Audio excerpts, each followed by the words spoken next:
నమస్తే SDV news కి స్వాగతం నేను సుధా బులెటిన్ల ముందుగా హెడ్లైన్స్ అసెంబ్లీ బడ్జెట్ సమావేశాలలో 7 కీలక బిల్లులకు ఆమోదం స్థానిక సంస్థల్లో పోటీ అర్హతపై చట్ట సవరణకు నిర్ణయం 2 గంటల్లోనే తిరుమల శ్రీవారి దర్శనం టీటీడీ పాలక మండలి సమావేశంలో కీలక నిర్ణయం కలెక్టరేట్ ప్రజా సమస్యల పరిష్కార వేదికకు వినతులు వెల్లువ 328 అర్జీలలో రెవెన్యూ శాఖ ఫిర్యాదులే అధికం వ్యవసాయం లాభసాటి చేయడమే లక్ష్యం దక్షిణాది రాష్ట్రాల ప్రాంతీయ సదస్సులో వక్తలు వెల్లడి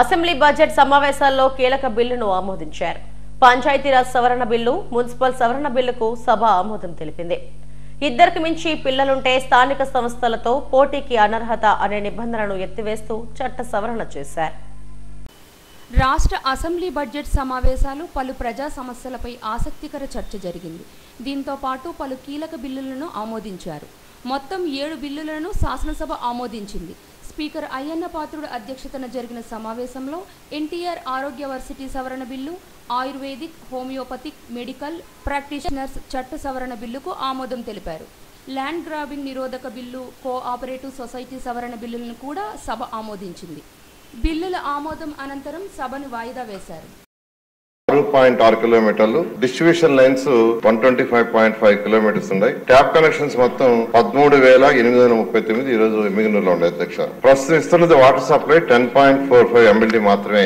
అంటే స్టాండర్డ్ గా 135 LPCD ఇవ్వాల్సి ఉంటే ఈ రోజు ఎమ్మిగనూరు కేవలం 100.28 LPCD మాత్రమే ఇస్తూ ఉన్నారు అంటే 3.62 MLD వాటర్ ఈ రోజు ఎమ్మిగనూరుకి డెఫిసిట్ గా ఉంది అయితే ప్రస్తుతం వాటర్ ని తుంగభద్ర డ్యాము లో లెవెల్ రైట్ కెనాల్ నుంచి తీసుకొనబడుతుంది అయితే ఈ కెనాల్ ఏప్రిల్ 1 నుంచి 31 జూలై వరకు అది క్లోజ్ చేస్తారు ఆ పీరియడ్ లో అయితే ఆ సమయంలో మొదటి 40 రోజులు అంటే 1 ఏప్రిల్ నుంచి 10th మే వరకు ముందుగా కెనాల్ ద్వారా నింపబడిన 526 ml కలిగిన గుడికల్లు ఇరిగేషన్ ట్యాంక్ నుండి మళ్ళా 87 ml కలిగిన ఎమ్మిగనూరు SSR ట్యాంక్ నుండి తీసుకునబడి మిగతా 80 రోజులు ముందుగా నింపబడిన పునికనుమ రిజర్వాయర్ మరియు గుడికల్లు ఇరిగేషన్ ట్యాంక్ నుంచి ఏదైతే నింపబడి ఉంటుందో దాని నుంచి యాక్చువల్ గా సిటీకి సప్లై చేయబడుతుంది అయితే ఈ సమస్యని అధిగమించడానికి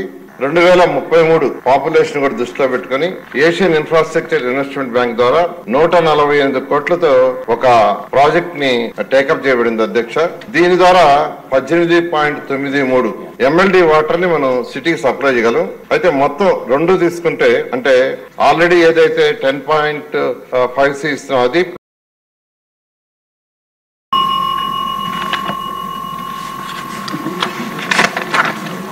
ధన్యవాదాలు అధ్యక్ష మీ ద్వారా మంత్రి గారికి కొన్ని విషయాలు మత్స్యకార సమస్యల గురించి తెలియజేయాలనుకున్నాను అధ్యక్ష మత్స్యకారుల యొక్క జీవన విధానం గురించి ప్రత్యేకంగా చెప్పాల్సిన అధ్యక్ష వేటకెళ్ళిన వాళ్ళు తిరిగి వచ్చేంత వరకు టెన్షన్ గానే ఉంటుంది కాబట్టి ముఖ్యంగా వాళ్ళకి ఒక 2 నెలలు వేట నిషేధ సమయంలో ఏప్రిల్ 15 నుంచి జూన్ 15 వరకు మత్స్యకార భరోసా ఇస్తాం అధ్యక్ష గత ప్రభుత్వం 10,000 ఇస్తే మన ప్రభుత్వం వస్తే దాన్ని 20,000 చేస్తాం అధ్యక్ష అది ఇంకా రిలీజ్ చేయలేదు అధ్యక్ష మత్స్యకారులకి ప్రపంచ దినోత్సవంగా ఈ నెల 21 ఉంది అధ్యక్ష ఈ లోపు ఏమైనా అవకాశం ఉంటే రిలీజ్ చేయాలని చెప్పేసి మీ ద్వారా మంత్రి గారికి తెలియజేస్తున్నారు అధ్యక్ష మత్స్యకారులకి నెలకి 3,000 లీటర్ల తరపున 9 రూపాయలు సబ్సిడీ ఇస్తాం అధ్యక్ష ఆ సబ్సిడీని కూడా 15 రూపాయలు చేసే విధంగా ఉండాలని మీ ద్వారా మంత్రి గారికి రిక్వెస్ట్ చేస్తున్నారు అధ్యక్ష ఎందుకంటే డీజిల్ రేట్లు చాలా ఎక్కువగా పెరిగాయి కాబట్టి దానికి అనుగుణంగా కొంచెం పెంచే విధంగా చర్యలు తీసుకోవాలని మీ ద్వారా తెలియజేస్తున్నారు అధ్యక్ష జూన్ 2019 నుంచి నవంబర్ 2019 మధ్య కాలంలో మత్స్యకారులకి diesel subsidy only Visakhapatnam harbour లో అధ్యక్ష 3,87,00,000 ఇవ్వాలి అధ్యక్ష మీ ద్వారా మంత్రి గారికి తెలియజేస్తారు అధ్యక్ష అవి కొంచెం తొందరగా రిలీజ్ చేసి కొంచెం వాళ్ళకి సపోర్ట్ గా నిలవాలని చెప్పేసి మీ ద్వారా తెలియజేస్తున్నారు అధ్యక్ష అలాగే GPSI కొనుగోలుకి 2019 వరకు కూడా అధ్యక్ష 75% సబ్సిడీ ఇచ్చారు అధ్యక్ష ఇప్పుడు ఆ సబ్సిడీ ఆపేస్తున్నారు అధ్యక్ష అవి ఒకసారి మీ ద్వారా రిలీజ్ చేయాలని చెప్పేసి బడ్జెట్ సమావేశాల్లో ఇటు శాసనసభ అటు శాసన మండలిలో ప్రజా సమస్యలను చర్చిస్తున్నారు. మండలిలో విపక్ష సభ్యులు అధికార పక్షాన్ని నిలదీస్తుండగా ప్రభుత్వం ధీటుగా సమాధానమిస్తోంది. సర్వదర్శనానికి వచ్చే 2 నుంచి 3 గంటల్లోనే స్వామివారి దర్శనం కల్పించేలా టీటీడీ పాలక మండలి కీలక నిర్ణయం తీసుకుంది. నూతన పాలక మండలి తొలిసారిగా సమావేశమైంది. బిఆర్ నాయుడు చైర్మన్ గా ఎన్నికైన తర్వాత తొలిసారిగా జరిగిన పాలక మండలి సమావేశంలో కీలకమైన అంశాలు చర్చించారు. 80 అంశాలను ఎజెండాగా చేర్చారు. సామాన్య భక్తులకు ఎదురవుతున్న ఇబ్బందులను తొలగించడంపై టీటీడీ పాలక మండలి దృష్టి సారించింది. వైకుంఠం క్యూ కాంప్లెక్స్ ను అందుబాటులోకి తెచ్చేందుకు సమావేశంలో నిర్ణయం తీసుకున్నారు. తిరుమలలో అన్యమత ప్రచారం జరగకుండా కఠిన చర్యలు తీసుకునే అంశంపై చర్చించారు. టీటీడీ నూతన పాలక మండలి కొత్త చైర్మన్ బిఆర్ నాయుడు అధ్యక్షతన అన్నమయ్య భవన్లో సమావేశం జరిగింది.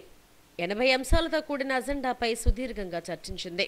టీటీడీలో పనిచేసే అన్యమత ఉద్యోగులను ప్రభుత్వానికి అప్పగిస్తామని టీటీడీ చైర్మన్ బిఆర్ నాయుడు తెలిపారు. డంపింగ్ యార్డ్లోని చెత్తను 3 నెలల్లో తొలగిస్తామని, తిరుమలలో రాజకీయాలు మాట్లాడకుండా చర్యలు చేపడతామని వెల్లడించారు. శారదాపీఠం లీజును రద్దు చేసి ఆ స్థలాన్ని తిరిగి తీసుకుంటామని తెలిపారు.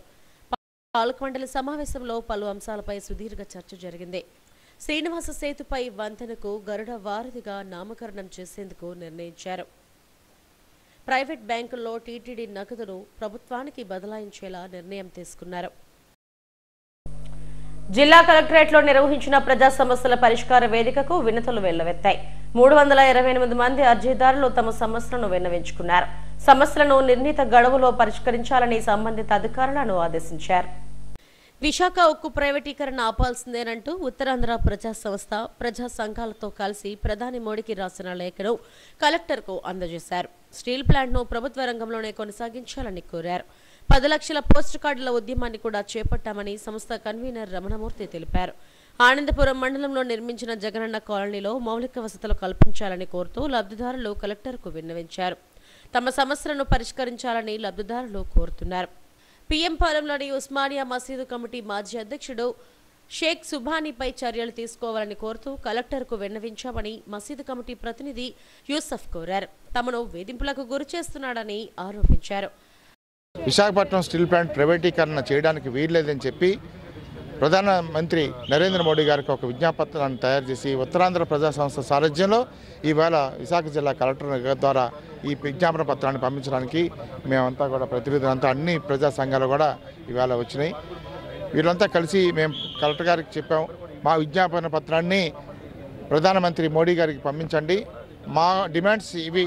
మాకు ఏంటంటే నిర్వాసితులందరికీ కూడా వాళ్ళకి ఉద్యోగాలు ఇవ్వాలి.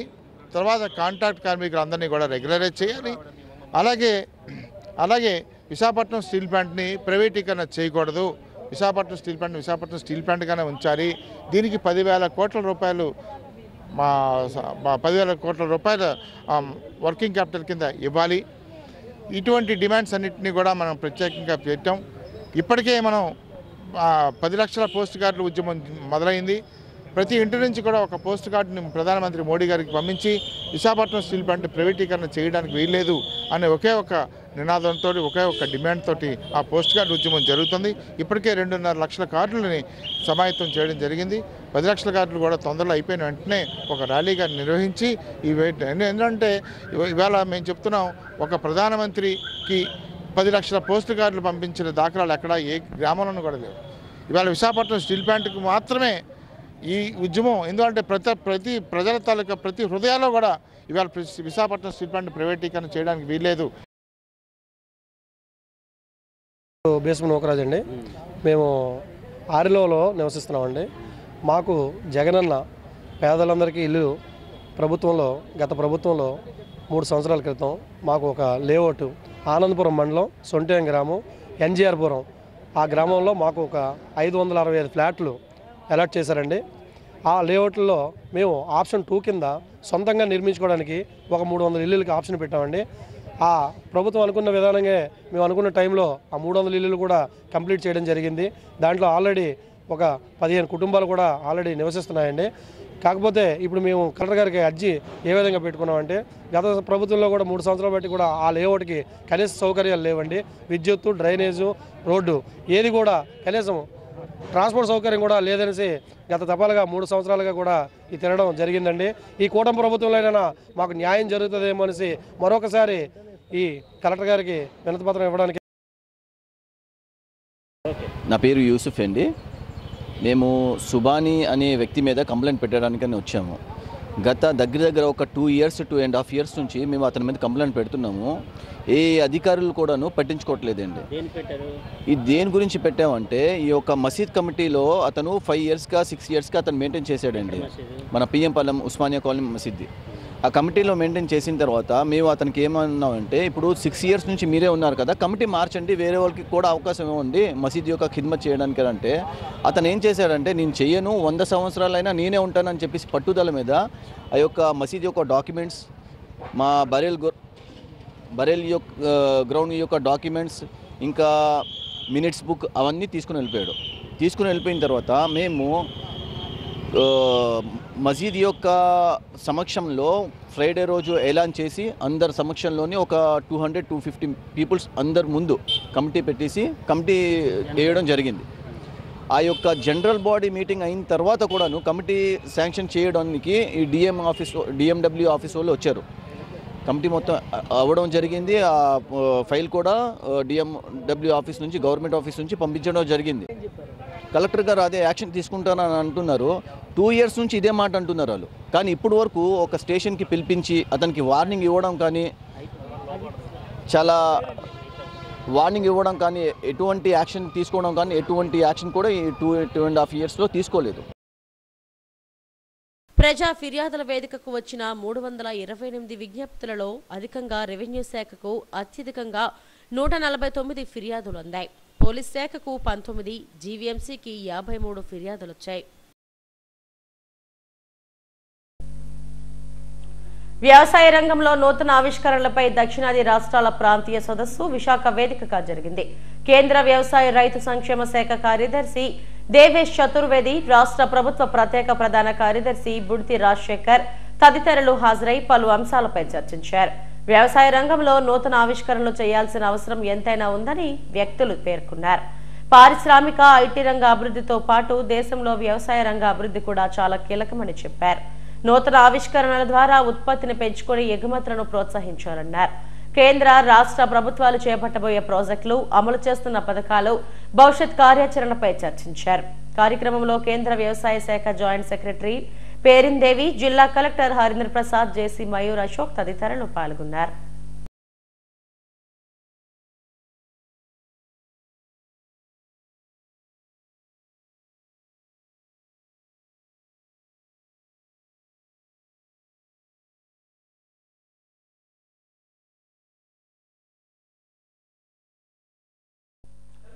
గత ప్రభుత్వంలో డిప్యూటేషన్ పై వచ్చిన లెక్చరర్లకు ప్రభుత్వమే జీతాలు చెల్లించాలని ఏబీవీపీ నాయకులు డిమాండ్ చేశారు.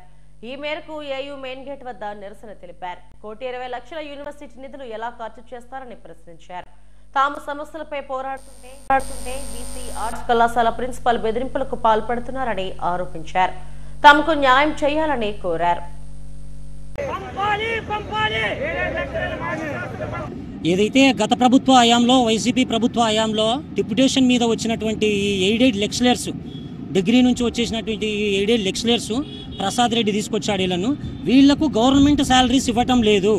యూనివర్సిటీ నుంచి 1,20,00,000 రూపాయలు నెలకి వీళ్లకు అమౌంట్ ఇస్తున్నారు. స్టూడెంట్స్ మేము కట్టే ఫీజుల నుంచి ఎందుకు ఇవ్వాలి? వీళ్లకు గవర్నమెంట్ ఇవ్వచ్చు కదా. వీళ్ళకి అసలు పిహెచ్డి వాళ్లకు గైడ్ చేసే అర్హత లేదు. ఎట్లా ఇస్తారు?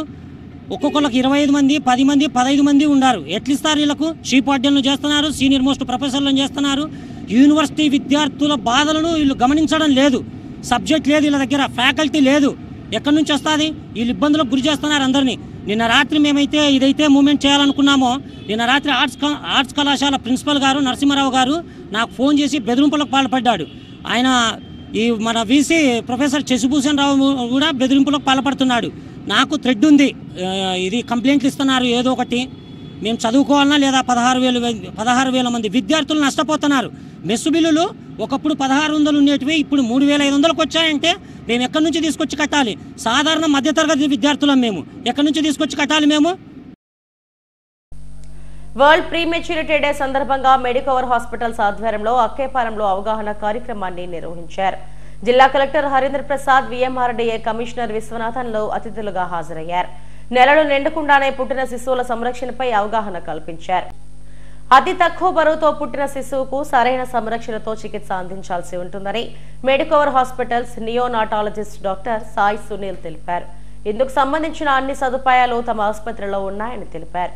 నేటి ఆధునిక వైద్యం పరికరాలతో 600 నుంచి 800 గ్రాముల చిన్నారులను కూడా బతికిస్తున్నామని చెప్పారు.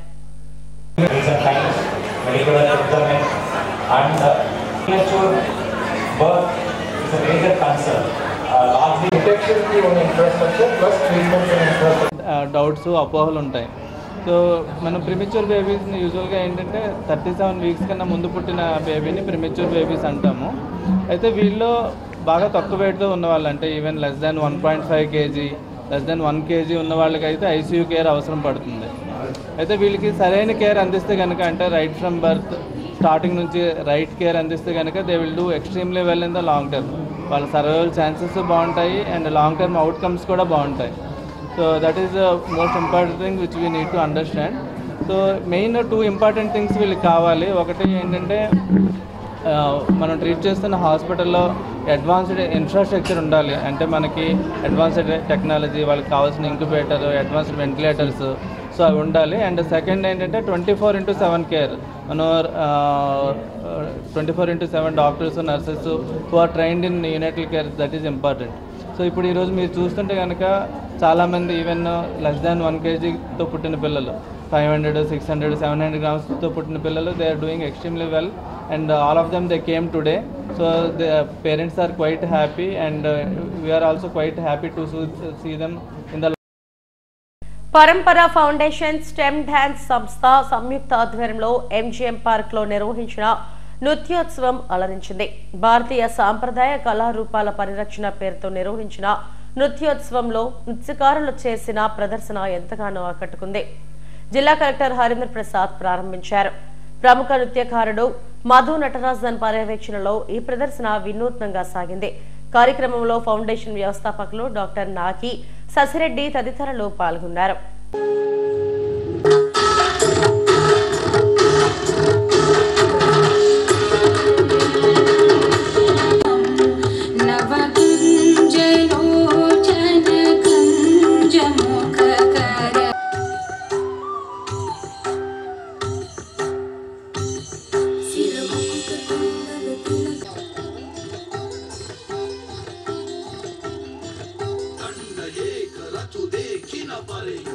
By the temples of South India.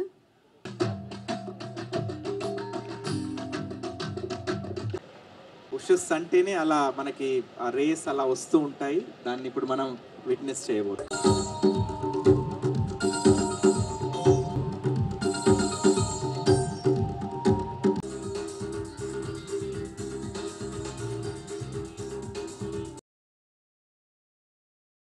Miracle dance academy ఆధ్వర్యంలో Vizag little champions talent hunt Alluri విజ్ఞాన కేంద్రంలో నిర్వహించారు. శాస్త్రీయ, జానపద, పాశ్చాత్య నృత్యాలతో పాటు సింగింగ్, డ్రాయింగ్ తదితర అంశాలలో పోటీలు నిర్వహించారు. విజేతలకు బహుమతులు ప్రదానం చేశారు. టాలెంట్ ను ప్రోత్సహించేందుకు ప్రతి ఏటా ఈ కార్యక్రమాలను నిర్వహిస్తామని అకాడమీ ఫౌండర్ షకీల్ తెలిపారు.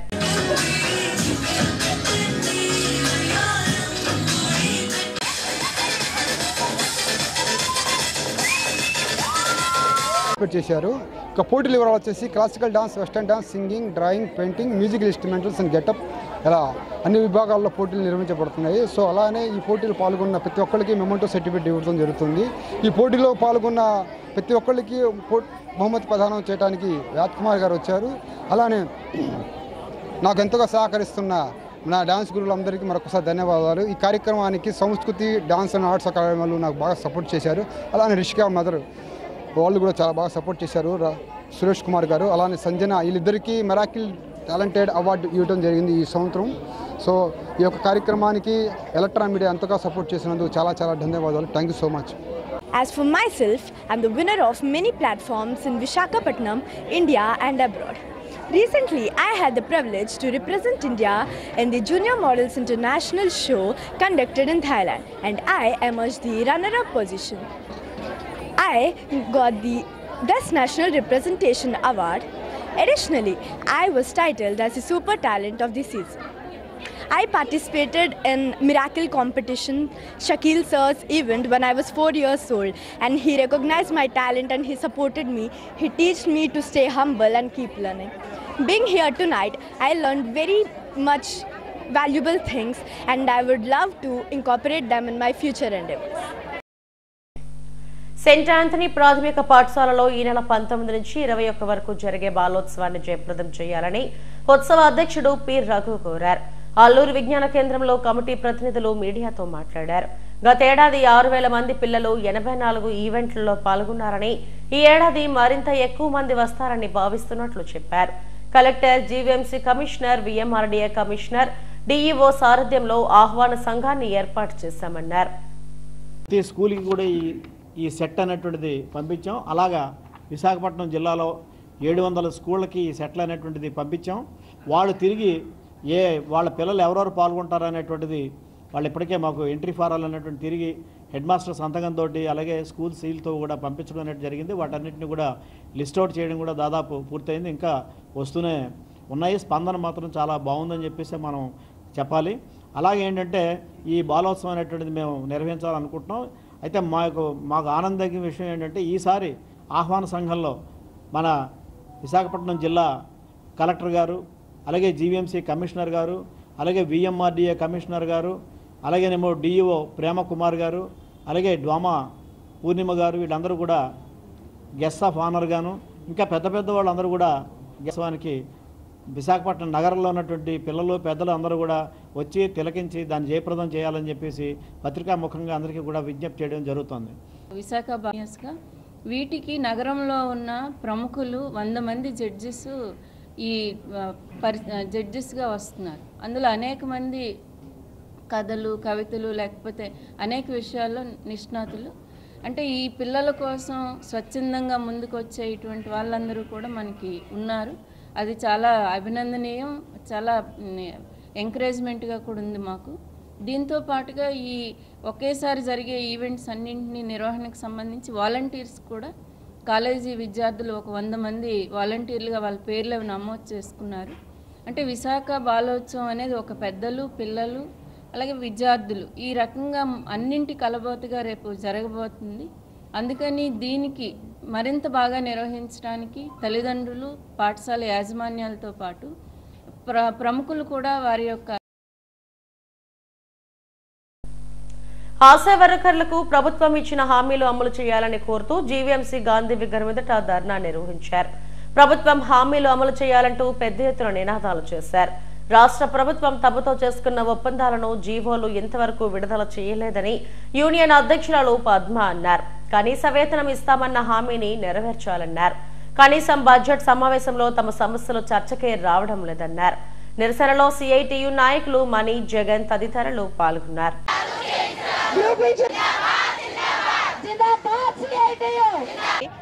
ఎటువంటి చనిపోయినా సరే వాళ్ళకి కుటుంబానికి ఎటువంటి ఆధారం లేదు కాబట్టి ఈరోజు పెద్ద ఎత్తున ఆశాలతరం కూడా ధర్నాకు దిగాం.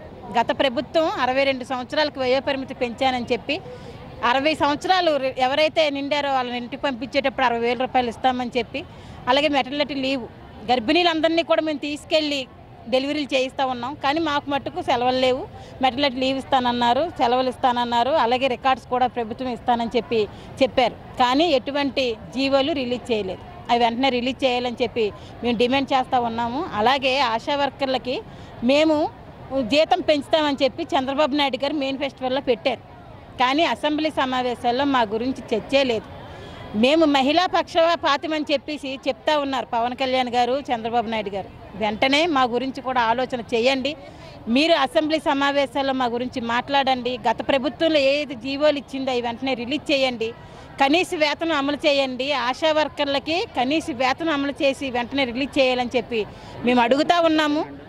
అలాగే మాకు కనీస వేతనం కాదు, రిటైర్మెంట్ బెనిఫిట్స్ లేవు, ఇన్సూరెన్స్ లేదు. ఆశా వర్కర్లు కరోనాలో పెద్ద ఎత్తున పనిచేసాం. కానీ ఇప్పుడు ఆశా వర్కర్ పిట్టలు రాలిపోయినట్టు రాలిపోతున్నారు, కానీ వాళ్ళ కుటుంబాన్ని ఆదుకోవట్లేదు. ఏ ప్రభుత్వం వచ్చినా సరే మా కష్టాలు మాయ అన్నట్టుగా మమ్మల్ని పక్కనే పడేశారు. కానీ చంద్రబాబు నాయుడు గారు మమ్మల్ని ఆదుకోవాలని చెప్పి, మా డిమాండ్ వెంటనే పరిష్కారం చేయాలని చెప్పి, మేము అసెంబ్లీ సమావేశాల్లో మా గురించి మాట్లాడాలని చెప్పి, కనీసం వేతనం ఇవ్వాలని మీరు ఏదైతే చెప్పారో అది వెంటనే రిలీజ్ చేయాలని చెప్పి మేము చంద్రబాబు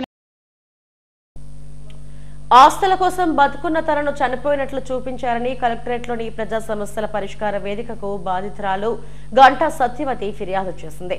ఫేక్ డాక్యుమెంట్లతో 7 ఎకరాల కబ్జాకు ప్రయత్నించారని అధికారులకు వివరించారు. అనంతరం మీడియాతో మాట్లాడారు. పెందుర్తి మండలం చీమలాపల్లి గ్రామంలో 96 సెంట్ల భూమిని 1970లో అప్పలస్వామి అనే వ్యక్తి నుంచి కొనుగోలు చేశారని గంటా సత్యవతి తెలిపారు. 22ఏలో ఈ భూమిని పెట్టడంతో కోర్టులో న్యాయ పోరాటం చేస్తున్నామని చెప్పారు. 1998లో తప్పుడు డాక్యుమెంట్లు సృష్టించి కడప జిల్లాకు చెందిన వల్లూరు సోమశేఖర్, 2022లో గుంటూరు జిల్లాకు చెందిన పఠాన్ మతిన్ ఖాన్ కు జీపీఏ ఇచ్చేశాడని తెలిపారు. తాను చనిపోయినట్లుగా కూడా సృష్టించారని ఆందోళన వ్యక్తం చేశారు. ఈ అంశంపై తాను తన జీపీఏ హోల్డర్ కిషోర్ కవి కలెక్టరేట్లో ఫిర్యాదు చేశామని చెప్పారు. నా పేరు గంటా సత్యవతి. నేను చచ్చిపోయి అంటున్నారట, నేను బతికే ఉన్నాను. మేడం గారు మాకు జీపీ రాసిచ్చారండి. అయితే మేడం గారు చనిపోయారని చెప్పి కొంతమంది ఫేక్ డాక్యుమెంట్ సృష్టించి 98లో మేడం గారు వాళ్ళకి అమ్మినట్టుగా ఒక ఫేక్ డాక్యుమెంట్ సృష్టించి దీని మీద ఒక సీసీఎల్ నుంచి ఒక ఆర్డర్ తీసుకొచ్చారండి. ఇది మాకు రీసెంట్గా తెలిసిందండి ఈ విషయం ఇలా జరిగిందండి. సో దీని మీద కలెక్టర్ గారికి ఒక స్పందనలోని కంప్లైంట్ ఇవ్వడానికి వచ్చాము. ఆవిడ ద్వారా అంటే ఈవిడ చనిపోయిన చెప్పడం వల్ల ఆవిడని కలెక్టర్ సమక్షంలో చూపించి ఆవిడ చేతి మీదుగా ఒక దరఖాస్తు ఇవ్వడం జరిగిందండి. ఆవిడ బతికే ఉన్నారు. ఆవిడ ఎవరికి ఎటువంటి క్రయ విక్రయాలు చేయలేదండి. ఎటువంటి క్రయ విక్రయాలు ఆవిడ చేయలేదు. ఆవిడ చేసినట్టుగా వాళ్ళు ఫేక్గా సృష్టించారండి. దీన్ని మేము కలెక్టర్ గారి సమక్షంలో పెట్టడం జరిగిందండి. కలెక్టర్ గారు సానుకూలంగా స్పందించారండి. ఆర్డీఓ గారు కూడా దీని మీద ఆర్డినెన్స్ ఇవ్వడం జరిగిందండి. మళ్ళీ మాకు ఈరోజు ఒక దాని మీద వాళ్ళు చేసి ఫేక్ మీద ఒక రిట్ పిటిషన్ కూడా వేసామని చెప్పింది గవర్నమెంట్. అది ఈరోజు ఆ నెంబర్ కూడా వస్తుందని చెప్పారండి. ఆ నెంబర్ మాకు ఈవినింగ్ ఇస్తానని చెప్పారు. సో ఇదండి జరిగింది కలెక్టర్ ఆఫీస్లో. ఇది ల్యాండ్ వచ్చి 15.96 సెంట్లు అండి. 15 ఎకరాలు 96 సెంట్లు. ఇందులోని 7 ఎకరాలు ఈవిడ అమ్మేసినట్టుగా 98లో ఒక ఫేక్ డాక్యుమెంట్ సృష్టించారండి. వీళ్ళు సృష్టించి చేయడం జరిగిందండి. దీని మీద ఇప్పుడు మేము ప్రత్యేకించి కలెక్టర్ ఆఫీస్కి వచ్చి స్పందనలో కంప్లైంట్ జరిగిందండి. జేసీ గారు కూడా ముందు మాట్లాడడం జరిగిందండి. దీన్ని వాళ్ళు గమనించారండి. గమనించి WPS అని చెప్పారండి రిట్ పిటిషన్. ఆ రిట్ పిటిషన్ నెంబర్ మనకి ఈరోజు ఇస్తాను కూడా చెప్పారండి. బీహెచ్పీవీ కూడలిలోని ఫిట్నెస్ సెంటర్ శివ పూజకు వేదికైంది. కార్తీక మాసం 3వ సోమవారం సందర్భంగా జిమ్ కోచ్ బర్ల రవికుమార్ యాదవ్ ఆధ్వర్యంలో ప్రత్యేక పూజలు చేశారు. ఫిట్నెస్ సెంటర్లో వాడే వ్యాయామ సామాగ్రిని వినియోగించి శివలింగ ఆకృతిని రూపొందించి పూజలు చేశారు. సంస్కృతి సాంప్రదాయాలను భవిష్యత్ తరానికి అందించాలనే ఉద్దేశంతో వినూత్న రీతిలో పూజలు చేశామని రవికుమార్ తెలిపారు. ఈ కార్యక్రమంలో సభ్యులు శ్రీకాంత్, సాయికృష్ణ తదితరులు పాల్గొన్నారు.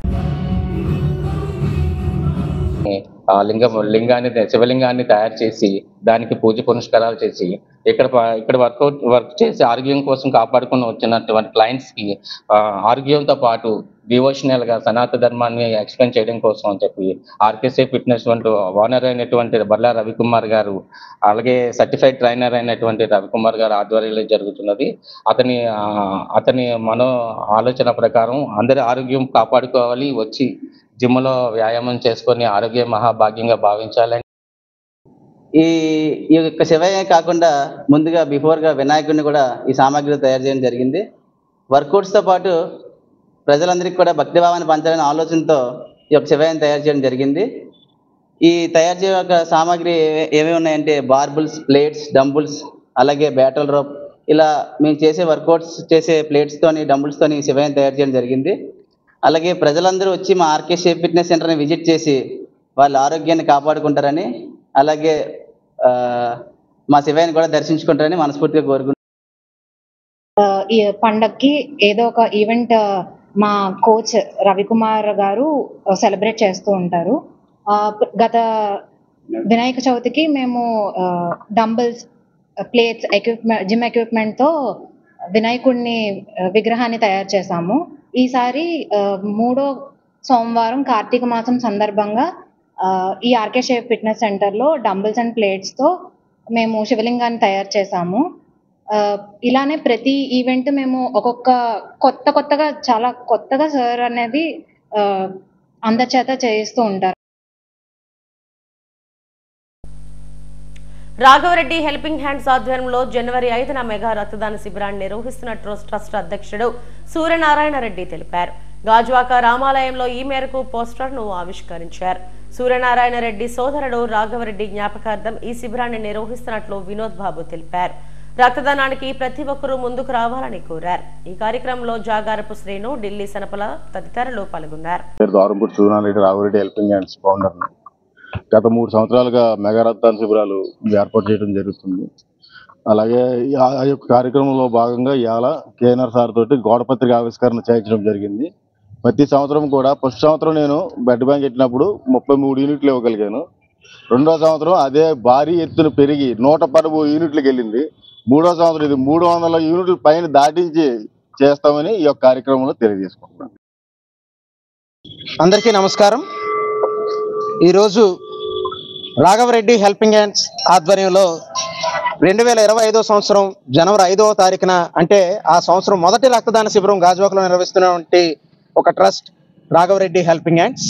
ఈ రాఘవరెడ్డి హెల్పింగ్ హ్యాండ్స్ అనేది సోదరులు సురేష్ రెడ్డి గారు వాళ్ళ సోదరుడైనటువంటి రాఘవరెడ్డి గారి జ్ఞాపకార్థం ఏర్పాటు చేసినటువంటి ఒక స్వచ్ఛంద సేవా సంస్థ. ఈ సంస్థ ద్వారా ఎన్నో సేవా కార్యక్రమాలు నిర్వహిస్తూ ఎన్నో ఆదర్శవంతమైన కార్యక్రమాలని ఈ ప్రాంతంలో చేస్తూ ఎంతోమందికి ఆదర్శంగా నిలుస్తున్నటువంటి ఒక చారిటబుల్ ట్రస్ట్. ఈ కార్యక్రమం ద్వారా ఎన్నో ప్రాణాలు కాపాడడానికి, అంటే రక్తం అనేది తరానికి వారధి రక్తం, తరతరాలు నిలిచిపోయేదే మానవత్వం. అలాంటి మానవత్వానికి సంకేతం. కార్తీక మాసం 3వ సోమవారం సందర్భంగా పలు దేవాలయాల్లో ప్రత్యేక పూజలు చేశారు. వడ్లపూడి సీతారామలింగేశ్వర స్వామి ఆలయంలో బ్రహ్మసూత్ర శివలింగానికి ప్రత్యేక పూజలు చేశారు. పలువురు కార్పొరేటర్లు పాల్గొని పూజలు చేశారు. ఇక్కడున్న బ్రహ్మసూత్రాల శివలింగానికి పూజలు చేయడం వల్ల 1000 శివలింగాలకు పూజ చేసిన ఫలితం దక్కుతుందని కార్పొరేటర్లు బోండా జగన్, పల్లా శ్రీనివాసులు తెలిపారు. ఈ కార్యక్రమంలో కార్పొరేటర్లు గంధం శ్రీను, రాజాన రామారావు తదితరులు పాల్గొన్నారు. ఉత్తరాంధ్ర జిల్లాలో లేనటువంటి ఈ ప్రాంతంలో నూతనంగా ఆలయ నిర్మాణం చేపట్టాం. అందులో ముఖ్యంగా పంచముఖ వినాయక ఆలయం, బ్రహ్మసూత్ర కలిగిన శివాలయం. ఆల్రెడీ పూర్వం మా పూర్వీకులు అయితే సీతారామ లక్ష్మణ సమేత ఆంజనేయ స్వామి ఏర్పాటు చేయడం జరిగింది. దానిలో కొత్తగా షిరిడి సాయి, వల్లీదేవి సుబ్రహ్మణ్యేశ్వరుడు, నవగ్రహాలు, ధ్వజస్తంభం, చాలామంది దాతల సహకారంతో ఈ ఆలయ నిర్మాణం చేపట్టడం జరిగింది. ఎందుకంటే సాక్షాత్తు చాగంటి కోరికగా చెప్తారు, ఒకసారి 1000 సార్లు శివలింగాన్ని దర్శించుకుంటే ఎంత పుణ్యమో ఈ బ్రహ్మసూత్ర శివలింగాన్ని ఒకసారి దర్శించుకుంటే అంత పుణ్యం. అలాంటి ఆలయాన్ని మరి మా పూర్వీకుల సహకారంతో కానీ మరి మాకు ఏదో భగవంతుడి దయవల్ల సంకల్పంతో ఇక్కడ ఆలయ నిర్మాణం చేపట్టాం. 3వ సోమవారం సందర్భంగా అప్పికొండ వడ్లపూడి ప్రాంతంలో వెలిసిన శ్రీ బ్రహ్మసూత్ర శివాలయం స్వామివారిని దర్శించడం జరిగింది. అదేవిధంగా ఇక్కడ పంచముఖ విఘ్నేశ్వరుడు, అదే పంచముఖ ఆంజనేయ స్వామి కూడా ఇక్కడ విగ్రహాలు నెలకొల్పడం, అదేవిధంగా సాయిబాబా, తర్వాత సుబ్రహ్మణ్యేశ్వర స్వామి, అన్ని టెంపుల్స్ కూడా ఒకే ప్రాంతంలో ఉంటే ఎందుకంటే భక్తులు కూడా ప్రతిరోజు కూడా ఆధ్యాత్మికంగా ఈ పూజ చేసుకునే అవకాశం ఉంటుంది. ఆ పరమేశ్వరుడి తాలూకా ఆశీస్సులో ప్రతి ఒక్కరికి ఉండాలి. ఎందుకంటే కార్తీక మాసంలో నిష్ఠగా చేసే ఈ పూజ కార్తీక మాసంలో 4 వారాలు కూడా 4 సోమవారాలు కూడా ప్రతి టెంపుల్ కూడా ఒక పండగ వాతావరణం ఉంటుంది. అదే భాగంగా ఈరోజు వడ్లపూడిలో కూడా ఈ శివాలయం రావడం జరిగింది. రాబోయే రోజుల్లో ఈ ప్రాంతం అంతా ఆధ్యాత్మికంగా అభివృద్ధి. 108 అంబులెన్స్ సర్వీస్ ఉద్యోగుల సమస్యలు పరిష్కరించాలని కోరుతూ జీవీఎంసీ గాంధీ విగ్రహం ఎదుట నిరసన దీక్ష నిర్వహించారు. ప్రభుత్వం తమకు ఉద్యోగ భద్రత కల్పించాలంటూ నినాదాలు చేశారు. 108 అంబులెన్స్ వ్యవస్థను నేరుగా ప్రభుత్వమే నిర్వహించాలని యూనియన్ జిల్లా అధ్యక్షుడు బంగారు రాజు కోరారు. గత 11 రోజులుగా తాము తీవ్ర ఇబ్బందులు ఎదుర్కొంటున్న ప్రజల ప్రాణాలను కాపాడాలనే ఉద్దేశంతో ఉద్యోగాలు చేస్తున్నామన్నారు. 8 గంటల పనిదినాన్ని అమలు చేసి ప్రభుత్వ ఉద్యోగులుగా గుర్తించాలన్నారు. తమ సమస్యలు పరిష్కరించకపోతే ఈ నెల 25 నుంచి సమ్మెకు దిగుతామని హెచ్చరించారు. మేము పలు సమస్యల మీద 19 సంవత్సరాలుగా ఇబ్బంది పడుతున్నాము.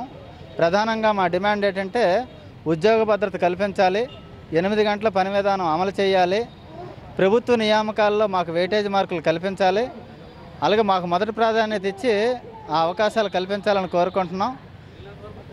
నెక్స్ట్ జీవో నెంబర్ 49 అమలు చేసి ప్రతి ఉద్యోగికి కూడా దాన్ని ఇంప్లిమెంటేషన్ అయినట్టుగా చూడాలి.